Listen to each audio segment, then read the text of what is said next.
Are we good? Welcome to the official launch of our Proteus Innovation Competition for 2019. We are so excited to have you all here with us today. And this is the 5th year that we're running the competition, and we actually have a record number of people involved in our launch this afternoon. Of course, we have everybody that's in the room here, and brand new for this year, we're actually having simultaneous launch events happening at McMaster University and the University of Windsor, and they are tuning into us right now. And we have a whole number of people also tuned into our live stream. So hello to everybody watching. We have the camera in the back, and welcome to all of you. So we're so happy to have you here. My name is Denise Edwards, and I am the Director of Propel, which is the Student Entrepreneurship Center here at Western University, and I will be your host for this afternoon. Before we dive into everything, I just wanted to take a minute to thank all of our sponsors, without whom this competition would not be possible at all. So we have our platinum sponsors, Schulich School of Medicine and Dentistry, Western University, McMaster University, University of Windsor. Our gold sponsors, Lawson Health Research Institute and Streaming Inc. Our silver sponsors are the Pierre L. Morissette Institute for Entrepreneurship at Ivy, Western Faculty of Science, and Western Faculty of Engineering. And our bronze sponsor is the Western Research Park. So a big round of applause to all of our sponsors. Thank you so much. Okay, now let's dive into the details of our competition for this year. So we have 3 amazing innovative technologies, and we are now putting it out to all of you to develop those successful commercialization plans to get those technologies to market. Our competition is split up into 3 formal stages. We have the abstract stage, the business plan, and the live pitch finale. For the abstract, this is where you're going to have to register your teams and put together a high-level summary of your commercialization plan, and that is due by January 9th. Our team of judges will be reviewing the abstracts, and a set number of teams will be invited to move on to stage 2, and that is the business plan. For this phase, you will have to fully flush out your commercialization plan and put together a complete business plan document that needs to be submitted by February 3rd. Again, our judges will review the business plans, and the top 2 teams from each of the 3 technologies will be invited to pitch in our live pitch finale. And this is where the winners from each technology will be selected and announced, so it is sure to be a very exciting evening. So mark your calendars for March 26th, and we hope to see you there with us. And of course, throughout the competition, we have a couple workshops planned, and the details are up here. And those are really to help guide you through the different stages of the competition and help you fill out the deliverables. And also it will allow you to meet with some mentors that can help you along your way through the competition. Now that is a ton of information to remember, but do not worry. All of the information is available on our website, proteasic.com, along with all of the competition rules. So be sure to check all of that out. But the main thing for you guys to remember for today is that you need to register your teams and submit your abstracts by January 9th in order to take part in the rest of the competition. Now, there isn't really any set rules around the size of your team. You can have any number of people, and you can even submit as a team of 1. But this is such a great opportunity to meet new people and work with people from different backgrounds. So we really highly encourage you to take this time at all of the launch events, and hopefully you can meet some great people and form your team and submit your abstract that way. And of course, with any competition, the greatest part is our grand prize. And this year we have $5,000 cash for each of the winners for the 3 technologies available for the winning teams. And again, this was made possible by our generous sponsors, so thank you again to our sponsors. And we are very much looking forward to handing out those giant novelty checks on March 26th. So again, mark your calendars, and we hope to see you there. Okay, moving forward, I would now like to invite up Glenn Crossley to say a few words. Glenn is the Assistant Director of Business Development at McMaster University and has been a great partner for Proteus. Please join me in welcoming Glenn. Great. So on behalf of McMaster University, I'd like to first thank Lisa and her team for inviting us to participate again. We had a great experience last year. And Denise for her help with her team in organizing this, and to the sponsors. This is a great event, and why it's a great event for us at McMaster is not just that we get to see some really bright people write great business plans and pitches, but it's meeting the talent of the people in this room and the rooms in Windsor and at McMaster. The team that won on our technology last year was a cross team between McMaster and Western, so one McMaster graduate student and two from Western, and we've had ongoing discussions about commercialization, and they've been very helpful for us moving forward. And then the second place team was actually an individual, and we felt sufficiently bad for that person working on his own. We've hired them into our office. He's a talented guy, and he's starting in January, so it's a great opportunity for us, and I think it's a great opportunity for you to participate in an exciting competition with some exciting technologies, and we're very pleased to be here again. Thanks.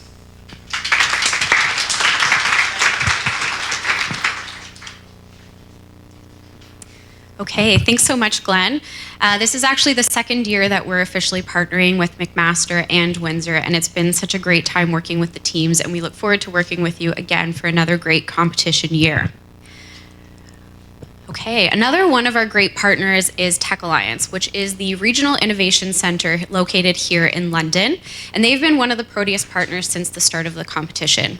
I'd now like to invite up Christina Fox, the CEO of Tech Alliance, to say a few words. Christina? Thank you.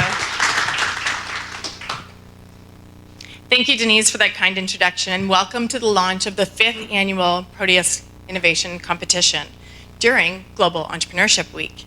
Today marks the beginning of a 4-month process that will see our teams developing commercialization plans with 3 research technologies. My top priorities in joining Tech Alliance as their new CEO in my first 60 days are so similar to the mandate of World Discoveries: to grow and strengthen our partnerships and collaborative experiences between academics and commerce, research and business, institutions and community for the benefit of all.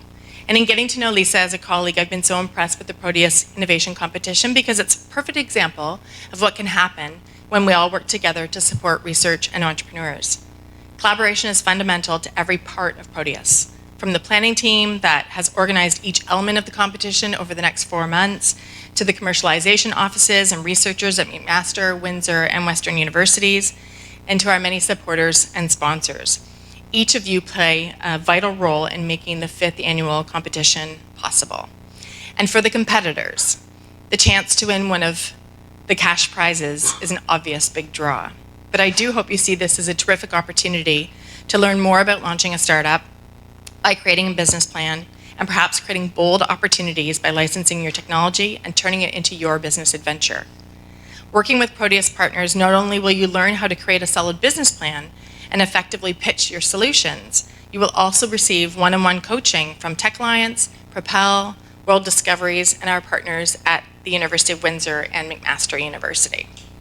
So it's because of you that we have world-changing ideas, big dreams, and ambition, coupled with the expertise of the partners, that you're already experiencing a positive collision between entrepreneurship and research.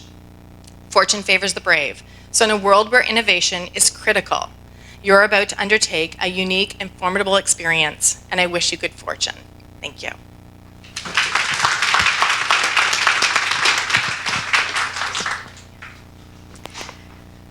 Thanks so much, Christina.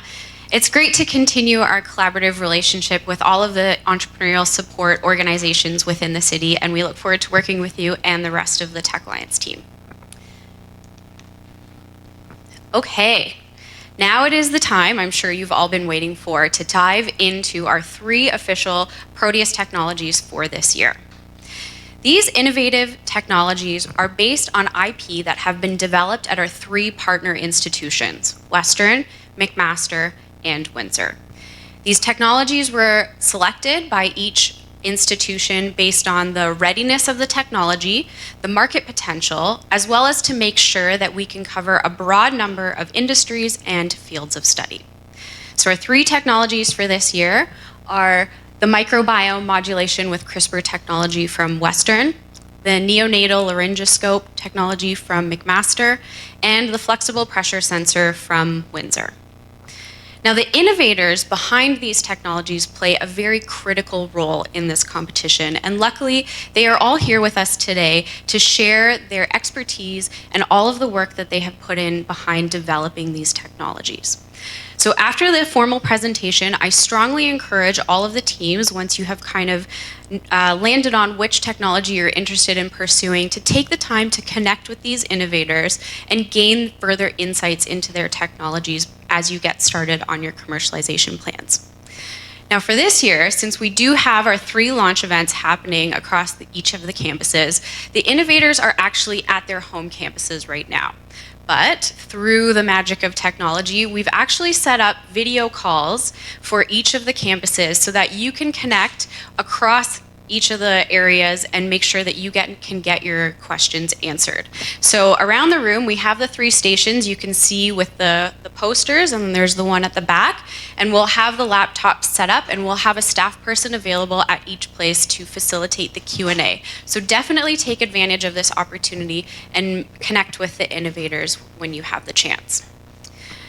Now, another great part of this competition is that the winners not only win the $5,000 cash, but they also receive the opportunity to actually license that technology and move forward with your commercialization plan. And I think that is such a unique and amazing opportunity that is available to all of you in this room.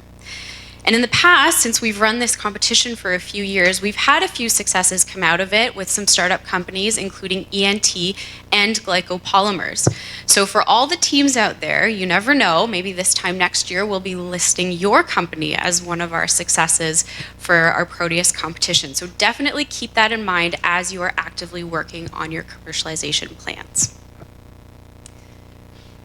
Okay, now it is time to dive into each of our technologies, and first up is the technology from Western, the microbiome modulation with CRISPR technology, and I would like to invite up to the front David Edgell to share his work on his technology.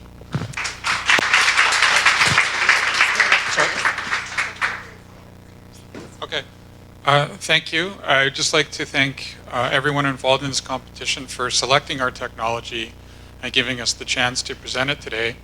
I know nothing about entrepreneurship, but sometimes I think I know something about research, so hopefully I'll convince you of that today, that this is a worthy platform technology that we think could be applied to many disciplines: biomedical, agriculture, industrial. And I'd like to start off that this work that I'm going to talk about is the result of a great collaboration between 3 labs at Western. We're all in the Department of Biochemistry in Schulich. There's myself, Bogomil Karas, who's sitting right there and who will be available later for questions, and Greg Lohr, who's not here today.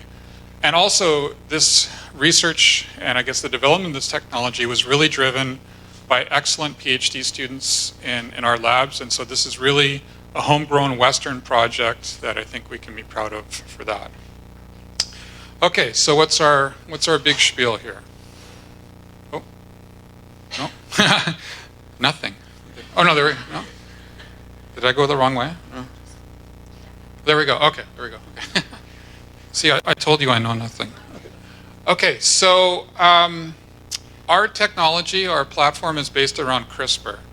And I think most people here have heard of CRISPR, hopefully. Perhaps your mother has heard of CRISPR, actually. CRISPR is the latest reagent, biochemical reagent in the field of gene editing, and it's finding its way into many potential applications.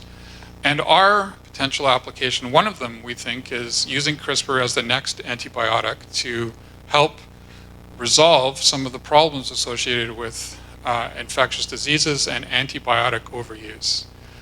I think we can all appreciate that antibiotic resistance in bacteria is a big problem, shown graphically here. Antibiotic resistance is not new. It's been developed over the last 50 years in the developing world through overuse of antibiotics. Coupled with this is the issue that there are no new antibiotics that have come to market in the last 20 years. All available antibiotics are derivatives of existing compounds out there, and bacteria are very good at becoming resistant to them. So our technology is based around using CRISPR as perhaps the next antibiotic to be able to selectively kill pathogenic bacteria.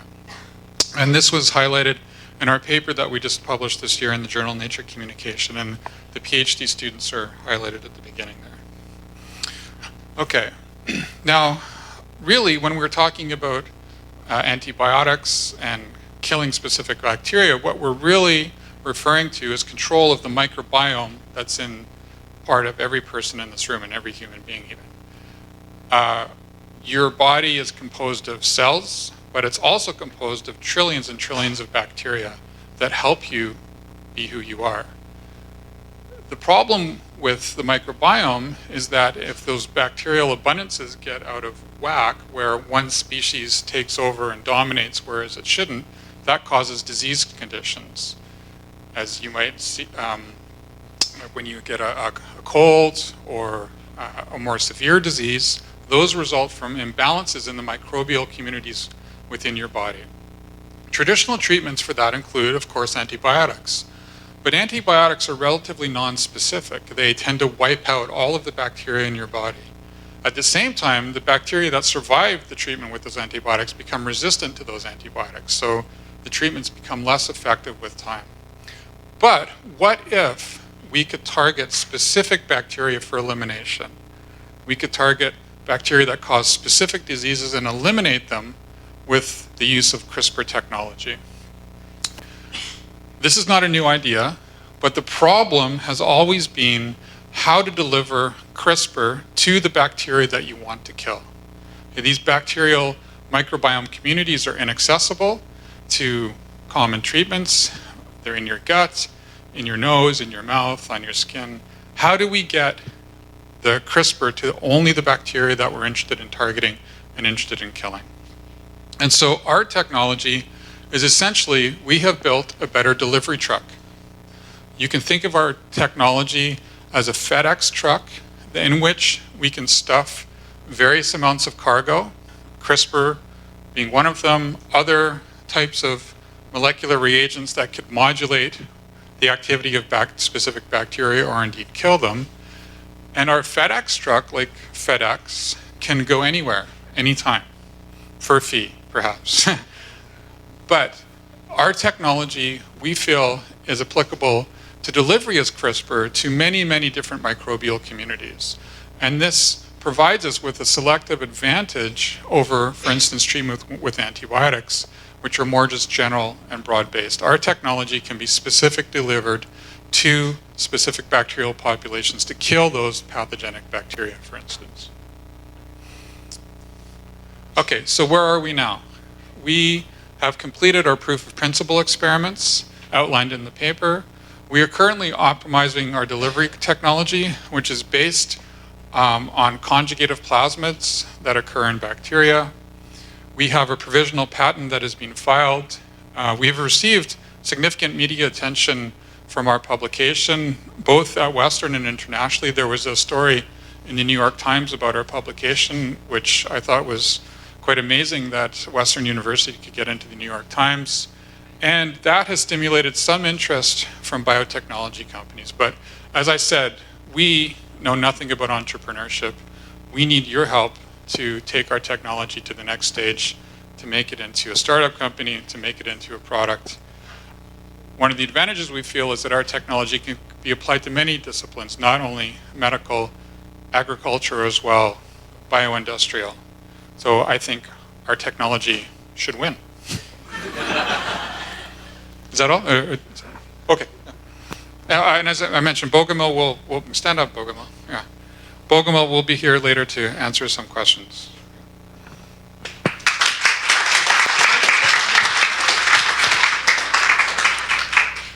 Thanks so much, David. Obviously, that's a very powerful technology that has some pretty significant applications in a bunch of different industries. Okay. Next up is our technology from McMaster, the neonatal laryngoscope. And we have Glenn Crossley here to give us a summary of the technology on behalf of our innovators. Glenn?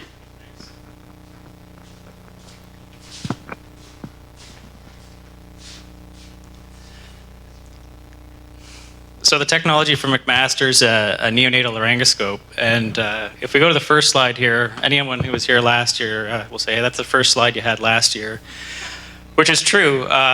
We chose another technology from our portfolio of technologies to taking care of neonatal newborn babies.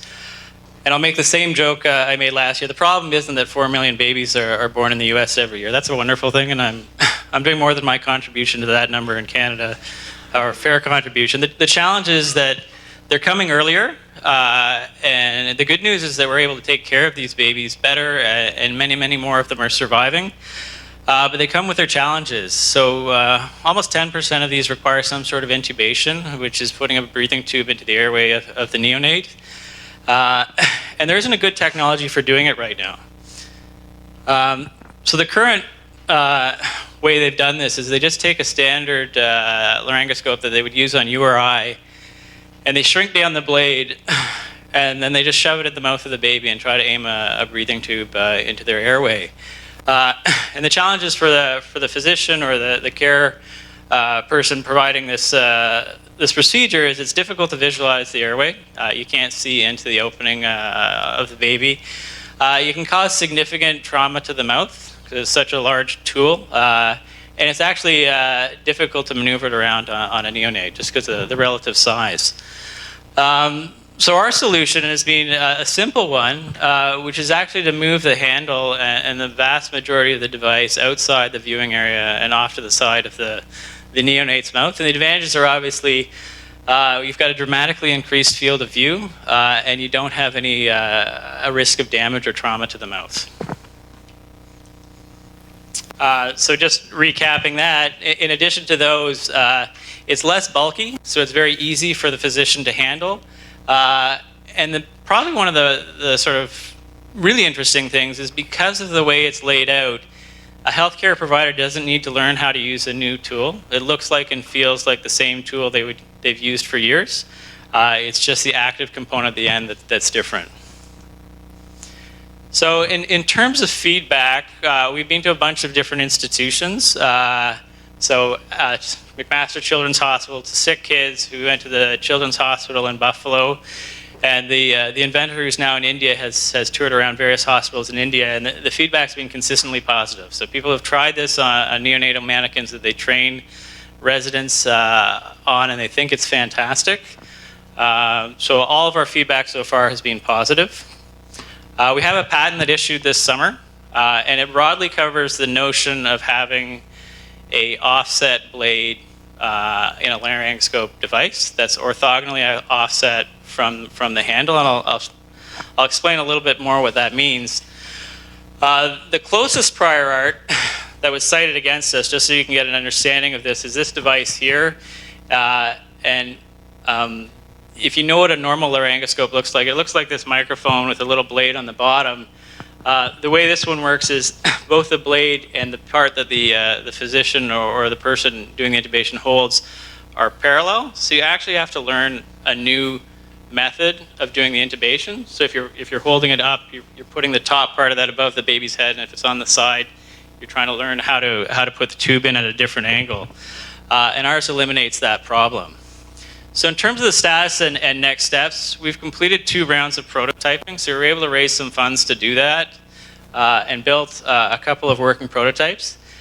We need to test the device on real living babies, and it's that in itself is a bit of a challenge. So I would give any of my older children away for scientific experiments, but it's hard to get people who have a preterm. I wouldn't really do that for those of you who seem horrified.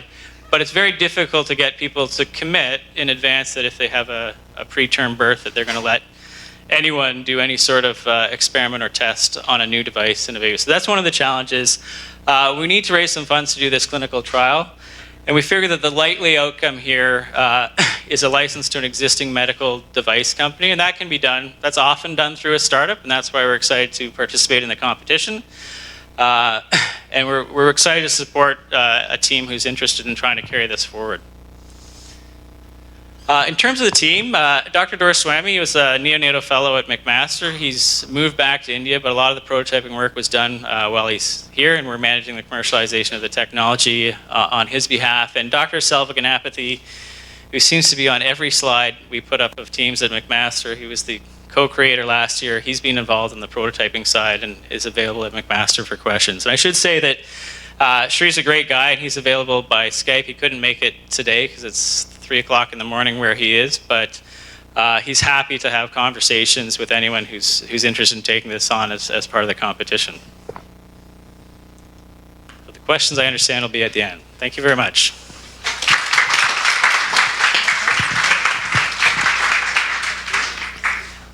Thanks so much, Glenn. That's obviously a very important innovation that has such a significant impact on the lives of the patients and their families. Okay, now on to our last technology, which is the flexible pressure sensor from the University of Windsor. And the innovators are Simon Rondeau-Gagne and Julia Pignanelli. The team is not here today, but they have sent us a video to summarize their technology, so let's take a look. Hi, my name is Simon Rondeau-Gagne. And I'm an assistant professor. And my name is Julia, and I'm a master's student. And we're part of a team here at the University of Windsor that co-invented a brand new technology to develop stretchable, conformable pressure sensors in a cheap and direct manner. So today we're going to introduce you guys to our new technology. So as you guys know, there's a lot of different data that needs to be acquired by a bunch of different sensors, and they're all interconnected together to get additional information on our environment. So currently, the way that pressure, temperature, or pH is sensed is through the use of silicon-based electronics. Silicon-based electronics are great. They enable a lot of different new technologies, but they have some drawbacks. For example, if you need to fabricate a sensor based on silicon, you need to use nanofabrication labs or really specialized facilities that are obviously really costly. And also in terms of mechanical properties, if you want to design a sensor that could be conformable or could be stretchable, silicon is a brittle material, so it's very difficult to shape your sensor to the object that you want to basically monitor. So our new technology is a completely new strategy to generate pressure sensors with a wide variety of pressure that could be monitored, but we can produce them really rapidly and at lower cost. In terms of what can you use those sensors for? You'll see that there's a lot of different technologies that could be applied to those sensors, and basically they are really versatile. So before moving on with the application, I'll let Julia describe the technology for you guys.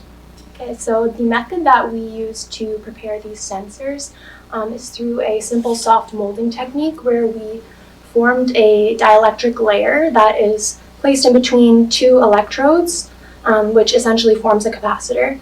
And capacitance is known to be used for pressure detection. Essentially what happens is as you press down on the sensor, the electrodes are pushed closer together, and that causes a decrease in the distance between the two electrodes, leading to a proportional change in the capacitance value, which is then detected by a signal. And then once we fine-tune the molding of our dielectric layer, we discovered that by simply changing the thickness of our layers, we can change the pressure range that we're detecting. So essentially, if you wanted a sensor that was extremely sensitive to low pressures, such as detecting a pulse, you would mold it very thin, as opposed to something where you would want a larger range in pressure, for instance, detecting tire pressure or something like that.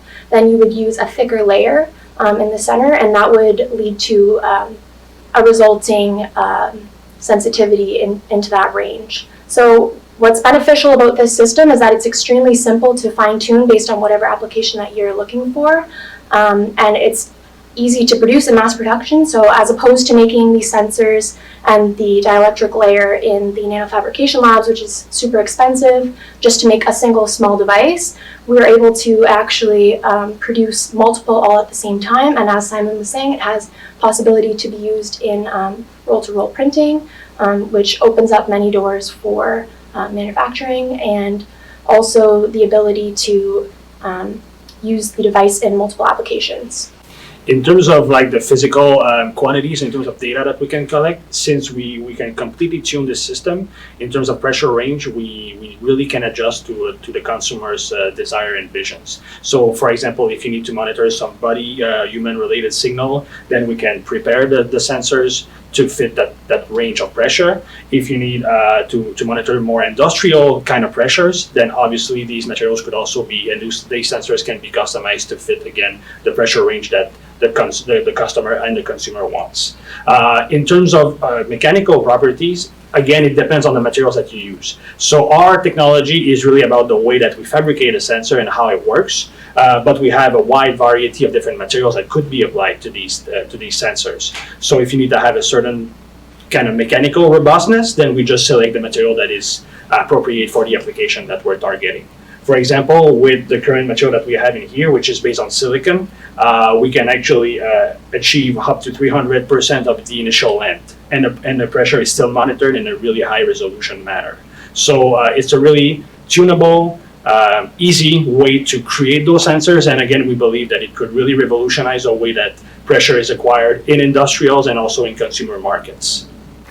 All right, so now that we discussed about the technology, the novelty, and how it works, I'm gonna let Tina from our Tech Transfer Office describe a bit more about the vision that we have in terms of market and business. Hi, my name is Tina Centris and I work in the Tech Transfer Office here at the University of Windsor. I'm working with our inventors to help them commercialize their technology. Right now, the technology is covered under a provisional patent in the US, and we've also filed for full patent protection, and those are in process right now. One thing we want you to focus on with your business plans is whether to target a end user of the sensor or whether we want you to target a manufacturer of the sensor. So when you guys are working on your pitches, make sure to highlight which area you are focusing on.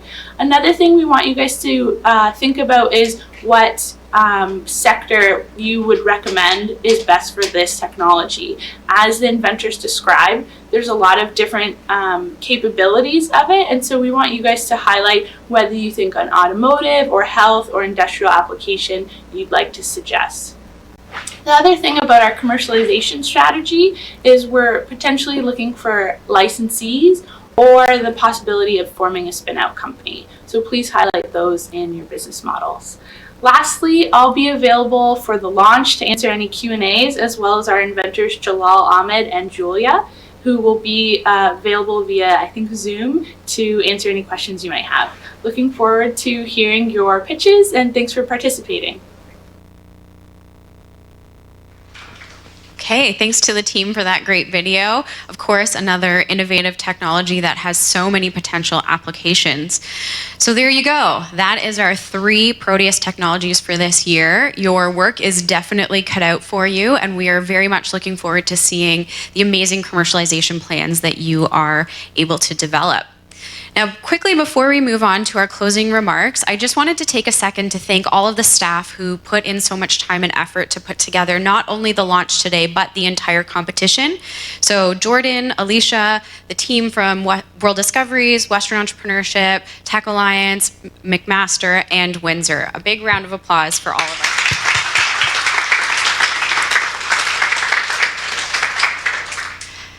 Okay, and Sarah Pritchard is unfortunately not here yet, but to close out our formal presentation, I would like to welcome up to the front Lisa Cicchetto, the Executive Director of World Discoveries. Lisa? Thanks, Denise. And good news for you guys is that I'm the last person to stand between you and some more food, drink, and asking questions on the technologies.